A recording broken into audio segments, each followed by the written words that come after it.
Hey everyone, Brian here with DIY Outdoor Life. And this contraption here on the table beside me is the EcoFlow Wave 3. This is their newest, latest, and greatest version of their battery-powered air conditioner.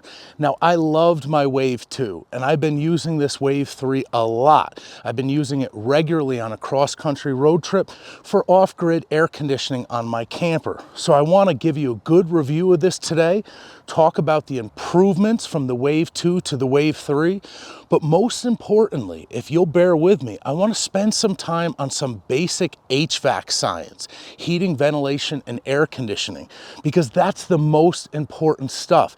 This is one of those products where you can develop skill, and the knowledge you have of it is actually more important than the gear itself. It's really going to be dependent on the results that you get out of this. But I absolutely love this thing. I'm excited to talk about it with you today, so let's get to it.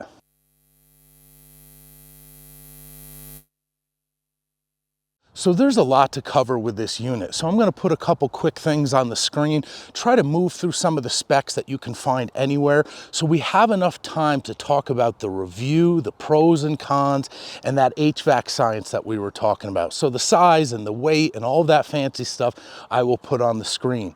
But this is a 6100 BTU air conditioner. They're using heat pump technology, and it's designed from the ground up to run on DC.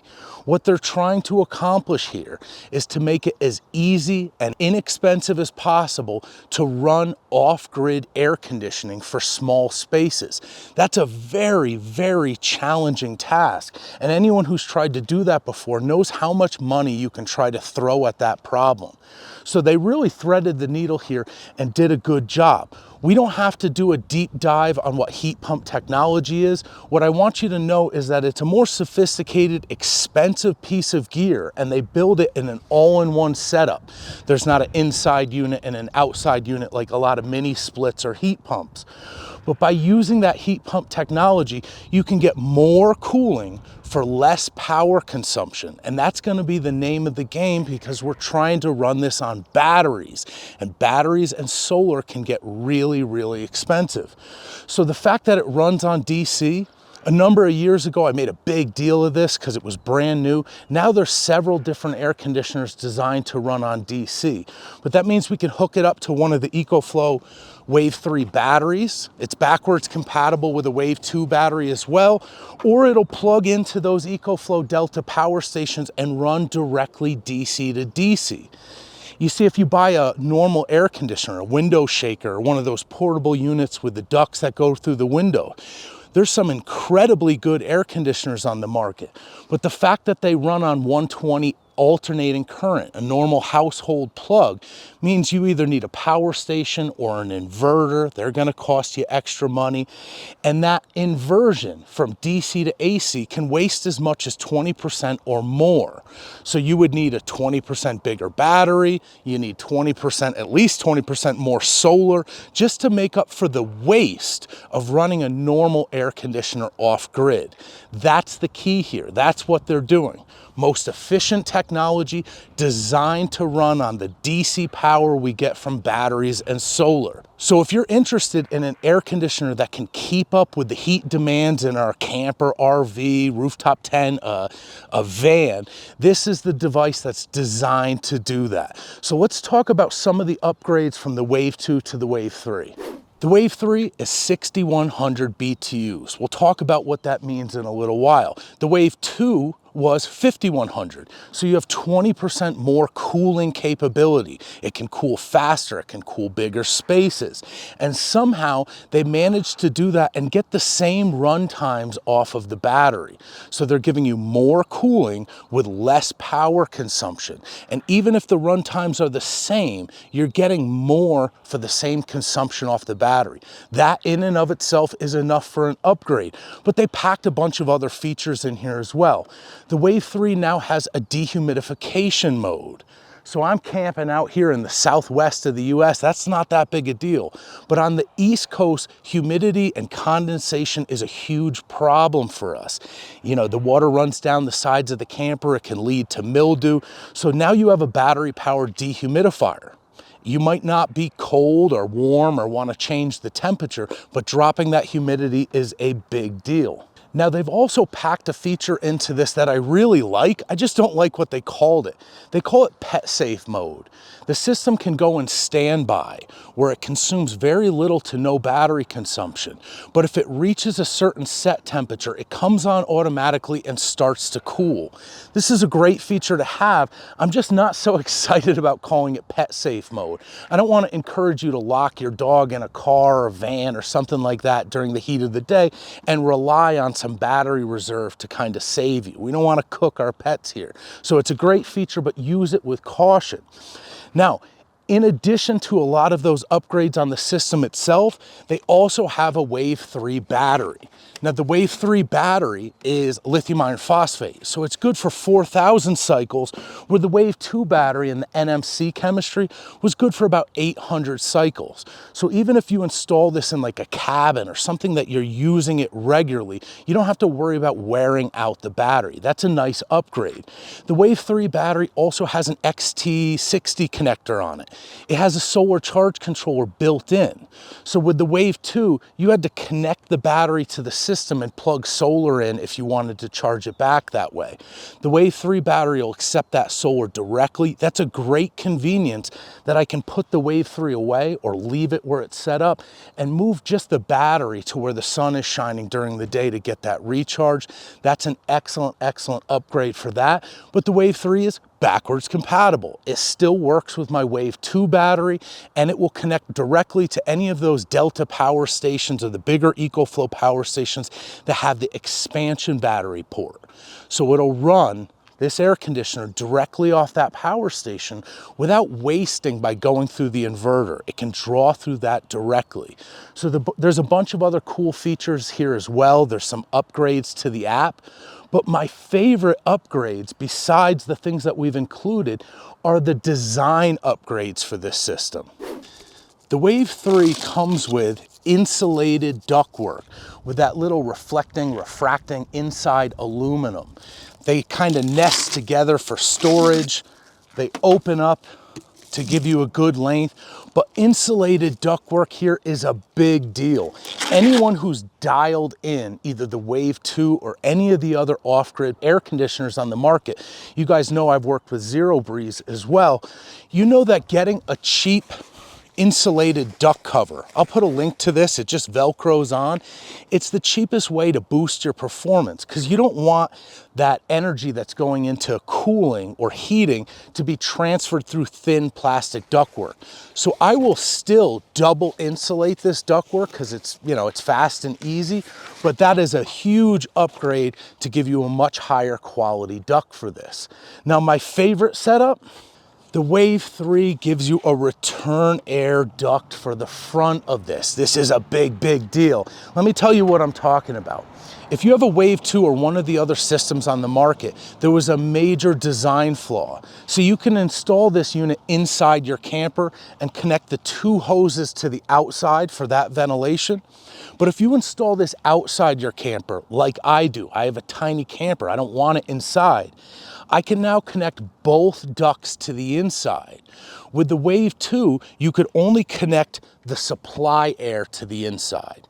Now what that does is it pressurizes your cabin like blowing up a balloon. Your camper's not gonna blow up, but what happens is it forces that conditioned air out your roof vent or any air leaks you have on the camper. It's not as efficient.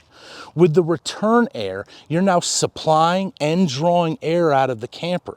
The pressure normalizes, and the system itself is now chilling air that's already been pre-chilled. It doesn't have to work as hard. So this was such a big deal on the Wave 2 that I actually found a place online that 3D printed me a return air shroud. It clicked on and I got much better performance. It made me scratch my head a little bit as to why they didn't include this, because I know the engineers at EcoFlow understand this HVAC principle. The only thing I could come up with is that in some of their testing, depending on how you set your gear up, you might have been able to starve the evaporator of air. It wasn't getting enough return air. That could make your performance go down, and it could even damage your gear, so they left it off. It still worked well without it. Now, that's just a guess. Whether I'm right or wrong, it doesn't matter because they fixed it. With the Wave 3, they're giving you that return air shroud, which is much nicer than my wonky 3D printed one. Maybe they put a bigger fan in there, but they're now setting you up so that you can get supply and return air, and this is a huge leap forward. So these are some substantial upgrades. The difference between the Wave 2 and the Wave 3 is a lot. Now, to be honest with you, when the Wave 3 was released to come out, my first thought, because I love the Wave 2, was, oh good, the price is gonna plummet on the Wave 2, and I could recommend to my audience that they get a great deal on going with the older version of the model. Truth be told, after testing this out and seeing the new features, this is better enough that I would have to recommend spending the extra little money and going with the Wave 3. I wouldn't recommend going back to the Wave 2 because what you're getting for the extra money is well worth it. So I covered most of the features here, what the upgrades are. I hope this was helpful. What I want to do now is spend some time on the real meat and potatoes, the stuff that actually matters.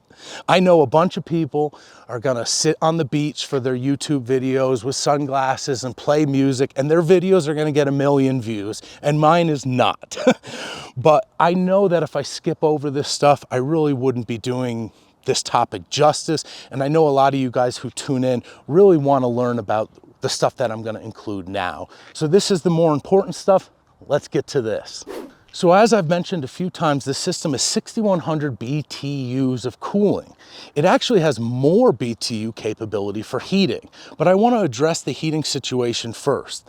If you buy this unit for cooling and you invest in the battery, or you have an EcoFlow power station where you can set this up and run it for cooling, the heating is an excellent bonus. I'm out here near desert country where I need air conditioning to go to sleep, but the temperature changes so much that sometimes a little heat in the morning isn't a bad idea. This unit is perfect for that, but I would never recommend somebody buy this as a primary heating source. You see, even though they're using really good heat pump technology, which can run forward or backwards to give you heating and cooling, they didn't pack low ambient technology into this, like some of the heat pumps installed on houses in the north have. This system will work great when it's 60 degrees, mid 50s, to take the edge off in the shoulder seasons. When you start getting down into the 40s, its performance drops, its energy consumption picks up, and when you get into the 30s, it just shuts off. This is not meant to be like a winter heating system. There's diesel heaters, propane furnaces, there's some amazing stuff on the market now that'll run circles around this for heating. So we're gonna emphasize and focus on the cooling. That's what this is about. Once you have it, you do have a little convenience to heat when you need to take the edge off. I hope I said enough about that. Let's get back to the cooling. 6,100 BTUs. We keep saying that. What is a BTU? A BTU is a British thermal unit. It's a measurement for the amount of energy it takes to raise like 1 pound of water, 1 degree Celsius. I think that's what it means. They're mixing metric and imperial numbers in the same formula. I don't know, it's a British thing. But within the HVAC world, they use BTUs to describe the amount of heat a system can move from one area to another. And that's what an air conditioner does. It moves heat from inside to outside. And this might seem like a semantics thing, but it's not. It's a profound difference in how an AC works. If you plug in a little electric heater in your room, the electrical resistance heats up a coil, the coil gets hot, and the air actually convects through the room and warms the room up. Maybe it has a little fan to help circulate the air.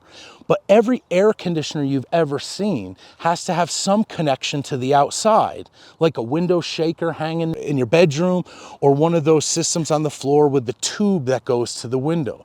It needs a place to dump the heat because it's a heat removal device. We have to think of it like bailing out a boat. More BTUs is a bigger, faster bail. Less BTUs is slower, smaller bailing.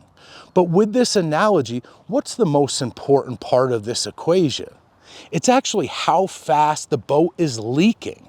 And the air conditioner can't do anything about that. That's the thing that we have to focus on. So when I tell you 6,100 BTUs, that's how much heat bailing it can do, and that's a pretty good size. But this is what messes up most of our beginners with this topic. Because the HVAC engineers and product developers and the companies that market these understand that most people don't have any clue what's going on with British thermal units, they try to dumb this down and make it easy for you.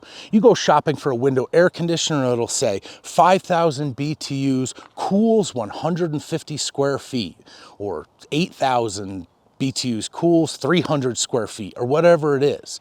They're trying to help you size the gear to the task at hand. But if you pull the thread on that a little bit, it doesn't actually make any sense at all. Square footage is a flat plane. It's two-dimensional. Obviously, you have a third dimension to worry about. So they're assuming that you have an 8-foot ceiling. They're doing the cubic foot measurement and boiling it down to a square foot measurement for you. So if you have a bedroom of that size, you plug it in, it's a 150 square foot room, it cools the room down and it does an excellent job. But they're actually making a whole bunch of assumptions to be able to give you a marketing term to help you out a little bit. They're assuming you have a modern house, thick walls, a vapor barrier, bunch of insulation, double pane windows, they're sealed up. The sun beats down on your roof, but there's a big air gap there and a thick layer of insulation before your ceiling. See, they're assuming that your boat is not leaking very much at all. And that's how they're able to connect those BTUs to square footage. But where the beginners get all kind of spun up on themselves, and I see this in the reviews all the time. I have a 5,000 BTU air conditioner that cools my giant bedroom and it does a great job. I bought this 6,100 BTU air conditioner and it doesn't cool my van down. It's a completely different scenario. Your van is a tin can that sits out in the sun. So is a camper. It's a very leaky boat with wonky little doors and a single pane glass. That's a boat that's leaking a lot. So if you look at automobile air conditioners, they're 20, 30, 40,000 BTUs. A van air conditioner is actually larger than the air conditioner I would need to cool my entire house. They understand how much baling is required when you have a giant windshield and a thin metal car sitting out in the sun. So how come we can't get a big air conditioner like that for our camper? Well, that air conditioner doesn't run on electricity and solar, things like that. It's actually spun mechanically by a belt connected to your giant engine. That's why it only works when your car is running. So your air conditioning actually causes your gas mileage to go down. It's using that big engine like a generator. So we could connect that to a camper if you wanted a giant, huge gas-powered generator next to it. So what EcoFlow and these other companies are trying to do is thread the needle. How do we give you as much cooling as possible, but still make it realistic and affordable to be able to get the battery and the solar to keep you out there? That's what's going on here. You can't pay attention to square footage. We have to realize that this system for our camper, van conversion, any rooftop tent, whatever you're using it for, is like bringing a knife to a gunfight. And we can still get the job done if we use our head a little bit. So the first big tip I'm going to give you is that this thing is incredible for both my teardrop and my square drop at night. You see, even if it's 80 degrees at night, it's too hot for me to sleep. This will cool the camper down to 69 degrees and I will sleep like a baby. But during the day, even if it's the same temperature, if it's 80 degrees during the day, it's not going to keep up at all because the radiant heat of the sun, even if the air temperature is moderate, you put your hand on something during the day and it's too hot to touch. It actually absorbs the rays of the sun. That doesn't go on at night. So you put your hand on metal at 2 o'clock in the morning and it's the same temperature as the air. But during the day, it might be 40 or 50 degrees warmer. That radiation is going on through the shells of your car or your camper because we don't have that big, thick layer of insulation. So this is perfect for me. That's all I want it for, is to get a good night's sleep. I don't need to sit in the camper during the day. I'll figure something else out. So that's the first tip I can give you and where a bunch of people get messed up. You plug it in at 3 o'clock in the afternoon and 6,100 BTUs is not enough baling to get the job done. But you can still use it, and I have a tip for that. There's something that we call spot cooling.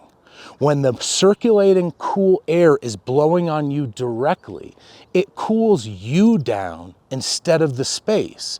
If I were to hook the battery up right now and turn this on and blow it on me, it would actually feel chilly even though it's like 90 degrees out today. That spot cooling is what the engineers rely on in your car. You notice how the vents are blowing on your legs and up here on your face, and you feel like the car is cool. But if you don't have a vent to the back seat, the person back there keeps asking you to turn the AC up, turn the AC up, even though you're freezing in the front seat. That spot cooling is very effective. So if you need to use this during the day, point the vent on you. Or if you're going inside the camper, you can actually move the duct and put it right on you. You can use it outside. So this is an effective system if you are willing to go through these things. Are these things annoying and require setup? Absolutely. So it's a trade-off for me, and this is what it comes down to. I travel anywhere with my tiny camper. I'm thousands of miles away from home right now. When it's time to go to bed, I can sleep like a baby because I'm a big guy and I just don't sleep well when it's hot. So it's worth the setup and the money for me. But if you think that in 120-degree Texas day on blacktop, you're gonna put this in your giant camper, your Airstream, or whatever you have, it's not gonna cool the space down. It can only cool you down. So I hope these things help, and I hope it puts in perspective whether this is the right system for you or not. What I wanna do now is just prattle off some of the other setups so that I make sure I don't skip that in this video. I'll go over run times with the batteries. I know that some of you are gonna be really interested in that. But if you are watching this video and made it this far, I am happy to do a full setup on my hiker trailer and show you guys how I'm using this every single night as I travel through the hottest parts of the country in the summer and get amazing results. I'm willing to do that if you guys are interested in watching it. So leave a comment and let me know, because I'm happy to skip that video as well. So let's finish up with some of those run times and setups, and then I'll leave you to whatever else you were doing today. So the AC itself can be set up inside the space or outside the space. A good argument could be made that it works better when you set it up inside. The controls and the actual cool air coming out and the return air is right there in the space that you're using. Doing spot cooling is even easier because you can point it right at yourself or just get a little fan right here near where the air's coming out to blow it on you. But there's downsides to everything. I have a small camper, I don't want it inside. I camp in very humid environments, not today, but usually, and this thing actually removes a bunch of water from the atmosphere inside your camper. So you have to do something with that water. When I have it set up outside, I just connect the little hose that came to it, and I can either run it to the ground or run it in a little bucket and use that water to clean my shoes off or something in the morning. If you put it inside, it will hold on to its water. It has a reservoir in there. If you're in a dry climate like I am now, you never have to drain it. If you're in the Northeast, it'll stop running when the reservoir is full. You'll have to go outside and dump it. Or if you have the hose connected, you could put it to a little bottle or something that collects that water so you can make it through a whole night's sleep. If you set this unit up inside the camper, you need 2 shrouds and both hoses going to the outside. I can't tell you how many reviews that I've seen from people that have trouble and they're not setting the system up properly. They're either blowing the hot exhaust into the same air that they're trying to cool, so it's like you're bailing a boat and dumping it back into the boat, or they argue, and this is frustrating, but you can't help everyone. They argue that you should only have to exhaust the hot air. Why would an extra return air in your camper make any difference? It makes a huge difference. Now you're creating a negative pressure system That's going to be less efficient. It's going to be trying to draw air in from the outside. It's also gobbling up that cool conditioned air in your camper and exhausting it outside. So if you set this up inside, you need both hoses to the outside. They give you a template. You can slink it through the window. I've seen people connect it to their rooftop vent, and Etsy has all sorts of cool little products that people make and 3D print to fit in all sorts of campers and vans. There's a cool aftermarket world that you can get into. Now, if you're like me and you set it up outside, you need both hoses going to the inside. And I told you with that return air shroud, they're now allowing you to do that. So you can sit this on the wheel well of your camper, on the front, you could set up a table, whatever you want to do to get both the supply and return air inside. It's really easy to drain the water then. Like I said, just drain it to a bucket or drain it on the ground if you're in an area where that's okay. And the system will run great inside. You can control it through the app on your phone and change it through the different settings. I really think it's a pretty easy setup once you get the handle of it. Now, couple quick recommendations. Shut all the windows in your camper completely. If you want to circulate some extra air, get a little oscillating fan. Don't use your rooftop fan. I see a bunch of people saying they run this thing and they turn the fan on full blast because it moves the cool air around. You're wasting all of that lower temperature air by doing that circulation. It doesn't make any sense. So seal your camper up, pull the blinds down, try to get as much insulation as you can, and you'll get the best results. But how do we power this bad boy? I do recommend going with the Wave 3 battery. We're going to call this about a 1 kilowatt hour battery, and there's a lot of different ways to power this, but this opens up a whole bunch of different features. With this battery, you get about 8 hours of runtime on eco mode. You get about 4 to 6 hours in normal mode, and you get about 2 to 3 hours of runtime in max mode. Now, in my experience, for my setup, those are really accurate estimates, but you do realize that it's a world of variables, right? How hot is it outside? How big is your space? How many heated bodies are sleeping in there producing heat while it's cooling? That's why I'm trying to give you a range. I find that eco mode, it does a good job maintaining, but it doesn't really do the heavy lifting. I have to rely some on normal mode, which is my favorite way to run this. It actually cycles on and off and does a great job. Max mode gobbles through batteries, but it does cool fast. Sometimes I'll use max mode at first just to cool the space down, and then you can go to normal or eco mode. So one of these batteries is not really enough to run unless you're using eco mode for a full night's sleep. But in my experience, 4 or 5 hours is usually enough. If the battery runs out and the system turns off and you still have a fan on inside, you're gonna stay asleep and mission accomplished. But there's 1,000,001 ways to boost this.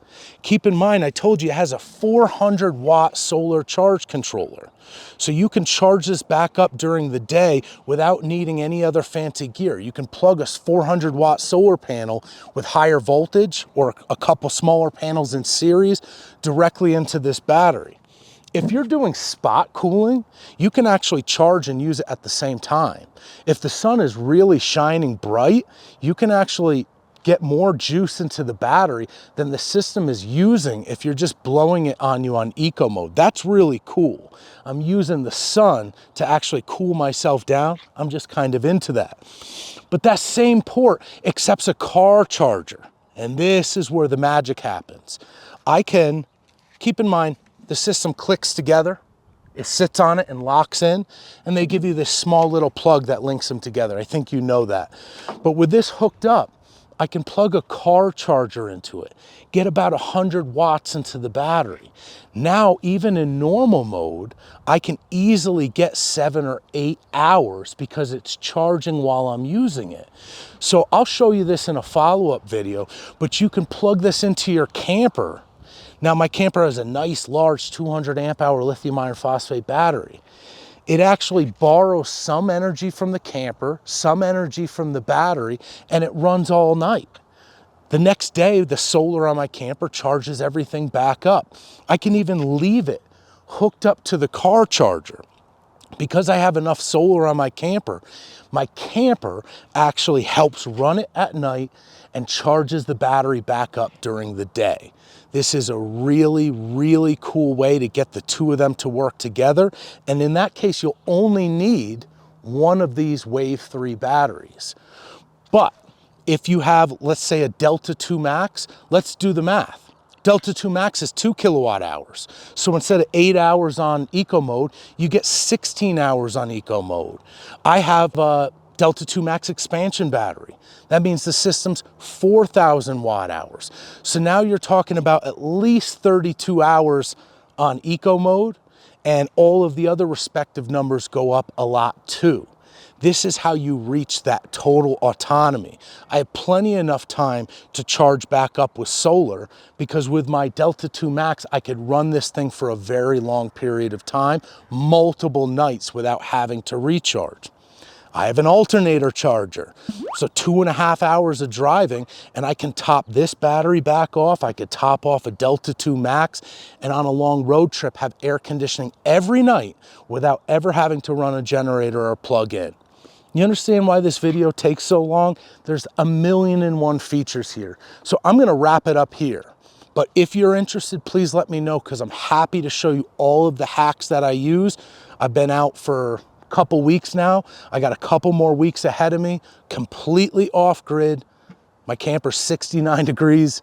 When I go to bed, I'm loving every bit of it. So I have promo codes. These things are on sale. If you use the links in my description, it actually saves you money and it helps support the channel. That's how I kind of pay my bills, and I'm able to keep making videos for you guys. So thank you, EcoFlow, for another great innovation. This thing is dynamite. If you have any questions, put them in the comment section. Thank you guys so much for watching. I'll see you next time.